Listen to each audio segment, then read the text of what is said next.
அப்புறம் அவருக்கு வந்து அவர் வந்து டேலண்ட் எங்கே இருக்குன்னு கண்டுபிடிச்சு அதை பக்கத்தில் வச்சுக்கக்கூடிய ஆள். அவரோட நிறைய படித்தவர்களை வச்சுருந்தார். அப்புறம் அவர் ஒருத்தர் தான் இந்த ஜாதின்ற கணக்கையே புரட்டி போட்டாள்.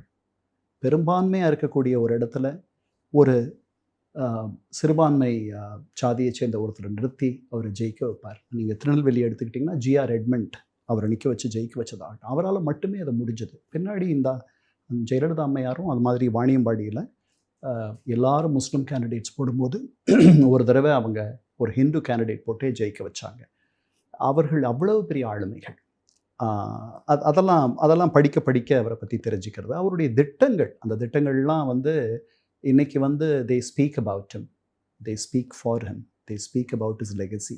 ஏன்னா அதனால் அவருடைய வாழ்க்கையும் அவருடைய பணியும் அவருடைய எண்ணங்களும் தொடாத ஒரு தமிழ் குடும்பம் இருக்க முடியுமா என்று எனக்கு தெரியவில்லை. அதுதான் அவர் மேலே இருக்கு. தமிழ்நாட்டு அரசியலை உன்னிப்பாக பார்த்தபோது எம்ஜிஆர் வந்து திராவிட முன்னேற்ற கழகத்திலேருந்து வெளியேற்றிருக்கக்கூடாது அப்படின்னு உங்களுக்கு தோணிச்சா? இல்லை, அது அப்படி பண்ணியிருக்க முடியாது. அது வந்து it's a small regional party. அதாவது ஒரு வாளுடைய ஒரு உரையில் வந்து 2 வாள் இருக்கிறது கஷ்டம்.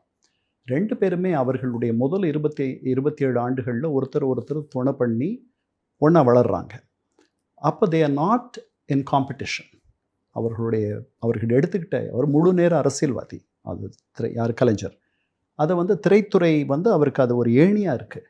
இவர் முழு நேர கலைஞர். அவருக்கு பொது வாழ்க்கையில் இருப்பது பிடிக்கிறது, அந்த வெளிச்சம் அவருக்கு பிடிக்கிறது. சரிதானா? இந்த திமுகவில் சேரக்கூடாதுன்னு நினச்சவர் வந்து ஒத்துக்கிட்டு அதுக்கப்புறம் நடிக்காத போனதெல்லாம் உண்டு இல்லையா? சிவாஜி கண்டே ஹிந்து ராஜ்யம் நாடகத்தில் 44, 45